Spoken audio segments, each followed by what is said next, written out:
ఏ నాయకుడైనా నిలబెట్టాల్సింది నాయకత్వమే తప్ప వారసత్వం కాదు. రాజకీయ వారసత్వంతో పాటు పార్టీని నడిపే సమర్థత, నాయకుల్ని ఒప్పించే లౌక్యం, క్యాడర్తో అటాచ్మెంట్ లేకపోతే ప్రజాక్షేత్రంలో మొత్తం రాజకీయ వ్యవహారమే బెడిసికొట్టే ఛాన్స్ ఉంది. ఇందుకు ఆనాటి నుంచి ఈనాటి వరకు ఇండియాలో చాలానే ఎగ్జాంపుల్స్ ఉన్నాయి. అప్పటి పరిణామాలు ఆనాడు ప్రాంతీయ పార్టీల నాయకత్వ ముఖ చిత్రాన్ని మార్చేశాయి. అప్పటికీ ఇప్పటికీ పెద్ద తేడా ఏం లేదు. ఈ జనరేషన్ పాలిటిక్స్లోనూ అదే కంటిన్యూ అవుతోంది. రేపటి రోజున తెలంగాణలోనూ అదే జరిగే అవకాశం కనిపిస్తోంది.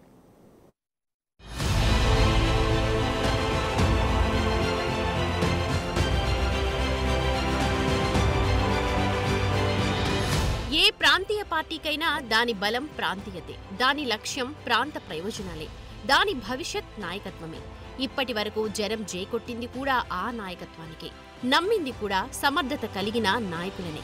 రాజకీయ వారసులు ఎంట్రీ ఇచ్చిన ఎపిసోడ్లు ఎన్నో ఉన్నా జనం మాత్రం నిబద్ధత కలిగిన నాయకులనే బలపరిచారు. ఇందుకు లేటెస్ట్ ఎగ్జాంపుల్స్ ఎన్నో ఉన్నాయి. మహారాష్ట్ర రాజకీయాలనే పరిశీలిస్తే ఎన్సీపీ గురించే ముందు చెప్పుకోవాలి. శరద్ పవార్ అంటే మరాఠా రాజకీయ యోధుడు. కాంగ్రెస్ నుంచి బయటకొచ్చి నేషనలిస్ట్ కాంగ్రెస్ స్థాపించి మరాఠా గడ్డపై ఆయన నిలదొక్కున్న తీరు ఆ రాష్ట్ర రాజకీయాలపై ఎన్నటికీ చెరగని ముద్ర వేసింది. అయితే పార్టీ పెట్టిన దగ్గర నుంచి శరద్ పవార్ వెనుకున్నది, పార్టీ నిర్మాణంలో ముందు నుంచి కష్టపడింది, నాయకులను ఏకం చేసింది మాత్రం అజిత్ పవారే. అలాంటి నేతను పక్కన పెట్టి ఎన్సీపీని కూతురు సుప్రియా సూలేకి అప్పగిద్దామనుకున్నారు శరద్ పవార్. దాంతో అజిత్ తెగదెంపులు చేసుకుని బయటకొచ్చేశారు. అప్పుడంతా శరద్ పవార్ నుంచే పక్కకు జరుగుతున్నావా, ఇక నీ రాజకీయ జీవితం ముగిసినట్టే అన్నారు. కానీ మహారాష్ట్ర ఎన్నికల్లో జనం అజిత్ పవార్ వైపే నిలబడ్డారు. ఆయన వర్గానికే జేకొట్టారు. శరద్ పవార్ని పూర్తిగా పక్కన పెట్టేశారు. బాల్ ఠాక్రే వారసుడిగా తెరమీదకొచ్చిన ఉద్ధవ్ ఠాక్రే విషయంలోనూ ఇదే జరిగింది. ఆయన ఎంట్రీ ఇచ్చాకే శివసేనలో ముసలం మొదలైంది. సీఎం పదవి కోసం పడిన తాపత్రయం, ఆయన రాజకీయ వ్యవహారం పార్టీలో పెద్ద చర్చకే తెరలేపాయి. ముఖ్యమంత్రి అయ్యాక ఉద్ధవ్ కూడా తన కొడుకు ఆదిత్య ఠాక్రేకు పార్టీ పగ్గాలు అప్పగించే ప్రయత్నం చేశారు. ఇది నచ్చని ఏక్నాథ్ షిండే తిరుగుబాటు బావుట ఎగురవేశారు. అప్పుడు ఉద్ధవ్ని కాదని ఎవరూ బయటకు వెళ్లరనుకున్నారు. బాల్ ఠాక్రే వారసుడైన ఉద్ధవ్ ఠాక్రేతోనే తలపడుతున్నావు, మీ పనైపోతుందన్న టాక్ వినిపించింది. కానీ ఎన్నికల్లో జనమంతా షిండేకే జై కొట్టారు. దాంతో ఉద్ధవ్ వర్గం మరింత అధపాతాళానికి దిగజారింది. అటు తమిళనాడులోనూ ఇలాంటి సీనే జరిగింది. అన్నా డీఎంకేని స్థాపించింది ఎంజీఆర్. పార్టీకి అన్నీ తానై పనిచేసింది జయలలిత. ఎంజీఆర్ మరణంతో ఆయన భార్య జానకి రామచంద్రన్ని తెరమీదకు తెచ్చింది పార్టీలోని జయ వ్యతిరేక వర్గం. జయలలితను దారుణంగా అవమానించి పార్టీ నుంచి వెళ్లగొట్టారు. కానీ ఏడాది తిరిగేసరికి అన్నా డీఎంకే అంతా జయనే వెతుక్కుంటూ వచ్చింది. అప్పుడు వాళ్లు నమ్మింది ఎంజీఆర్ రాజకీయ వారసత్వాన్ని కాదు, జయలలిత నాయకత్వాన్ని.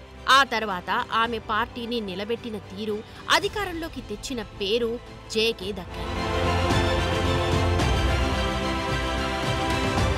తెలుగుదేశానికి కూడా ఇలాంటి చరిత్రే ఉంది. ఎన్టీఆర్ పొలిటికల్ ఎంట్రీతో తెలుగు నేలపై టీడీపీ ప్రభంజనం సృష్టించింది. తారక రాముని నాయకత్వంలో పార్టీని పటిష్టం చేసింది, క్యాడర్ని సెట్ చేసింది, గ్రామీణ స్థాయిలో బలోపేతం చేసింది చంద్రబాబు. లక్ష్మీ పార్వతి ఎంట్రీతో చంద్రబాబు చేసిన తిరుగుబాటు తెలుగు వాళ్ళందరికీ తెలుసు. బాబు బయటకొచ్చాక లీడర్లు, క్యాడర్ అంతా ఆయన వైపే వచ్చేశారు. తరువాత తెలుగుదేశం నాయకత్వాన్ని పటిష్టపరిచిన చంద్రబాబుకే జనం జైకొట్టారు. ఇప్పుడు తెలంగాణలోనూ ఇదే సీన్ రిపీట్ కాబోతోందా అనే చర్చ మొదలైంది.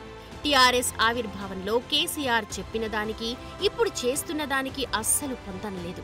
మీ ఔర్ మియా అంటూ చెప్పిన కేసీఆర్ టీఆర్ఎస్ ని పూర్తిగా కుటుంబ పార్టీగా మార్చేసి కొడుకు కేటీఆర్ చేతుల్లో పెట్టారు.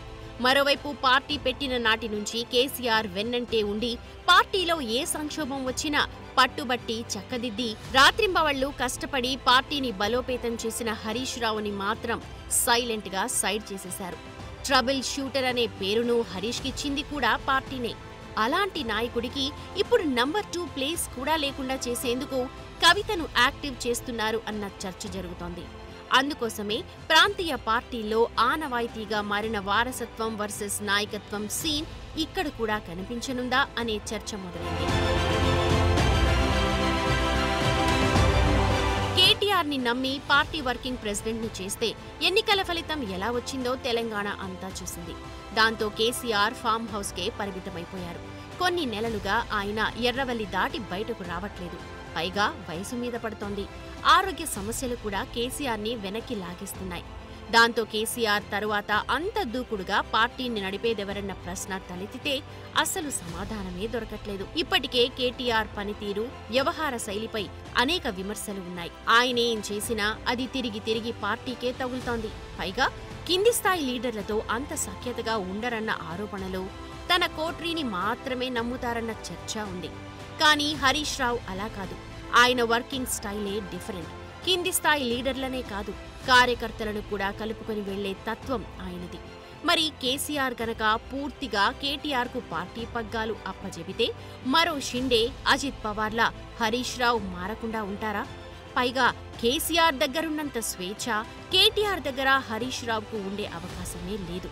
పైకి కనిపించకపోయినా పార్టీలో మెజారిటీ నేతలు హరీష్ రావు వైపే ఉన్నారన్న చర్చ కూడా ఉంది.